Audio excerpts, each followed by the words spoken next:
गुजरात के अहमदाबाद में air India का विमान AI-171 क्रैश हो गया। विमान में मौजूद सारे यात्रियों की मौत की खबर है, लेकिन एक चमत्कार हो गया। जी हाँ, ये शख्स को आपको नजर आ रहा है, ये इस विमान में से जिंदा बचकर आया है। जी हाँ, इस शख्स का नाम रमेश कुमार विश्वास बताया जा रहा है। ये 11A नंबर की सीट पर बैठा हुआ था, लेकिन ये इस भयानक और डरावने हादसे में से जिंदा बचकर आया है और इसने ये साबित कर दिया है कि जाके राखो साइयां मार सके ना कोई। इतने भयावह हादसे के बाद भी ये शख्स जिंदा बचकर आया है और खुद चलकर, इसे न तो एम्बुलेंस की जरूरत पड़ रही है न किसी व्हीलचेयर की, खुद चलते हुए ये एम्बुलेंस की तरफ पहुंच रहा है। अभी नागरिक उड्डयन मंत्री ने भी इस बात की जानकारी दी है कि एक यात्री इस हादसे में सकुशल बचा है और उसका अस्पताल में इलाज जारी है। यात्री का नाम रमेश कुमार विश्वास बताया जा रहा है, जो कि 11A नंबर की सीट पर बैठा हुआ था। अब ये किसी चमत्कार से कम नहीं है। जो विमान आग का गोला बन गया था, शोला बन गया था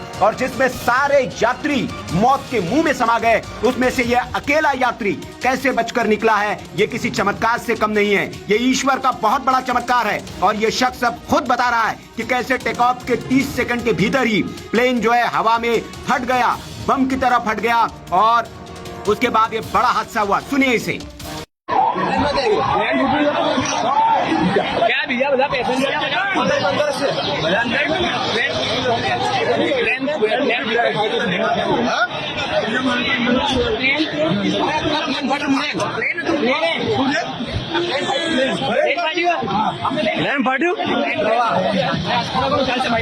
हिंदुस्तान टाइम्स की रिपोर्ट के मुताबिक जिंदा बचे 40 साल के विश्वास कुमार रमेश ने आप बीती बताई है। उन्होंने कहा, उड़ान भरने के 30 सेकंड बाद तेज आवाज हुई और फिर विमान दुर्घटनाग्रस्त हो गया। ये सब बहुत जल्दी हुआ। जब मैं उठा तो मेरे चारों तरफ लाशें बिखरी पड़ी थी। मैं डर गया और वहां से भागा। मेरे चारों तरफ विमान के टुकड़े बिखरे पड़े थे। किसी ने मुझे पकड़ लिया और एम्बुलेंस में डालकर अस्पताल ले गया। ब्रिटिश नागरिक विश्वास कुछ दिनों के लिए अपने परिवार से मिलने भारत आए थे और अपने 45 साल के भाई अजय कुमार रमेश के साथ ब्रिटेन वापस जा रहे थे। विश्वास ने बताया कि वो 20 सालों से लंदन में रह रहे हैं। उनकी पत्नी और बच्चे भी लंदन में ही रहते हैं। तो ये AI-171 क्रैश से बचा हुआ यात्री है, सौभाग्यशाली यात्री, जो खुद अपने पैरों पर चलकर अस्पताल पहुंचा है। इसके हाथ पर कुछ चोट के निशान दिख रहे हैं, खरोच के निशान दिख रहे हैं, सर पर कुछ खरोचे है, लेकिन गंभीर चोट इसे नहीं है। साथ ही साथ यह खुद चल रहा है, लंगड़ाते हुए जरूर चल रहा है, लेकिन खुद चलकर अस्पताल पहुंचा है। अभी इसका इलाज अस्पताल में जारी है और ये बहुत ज्यादा इसे चोट नहीं आई है। आपको बता दें कि इस विमान में 242 यात्री,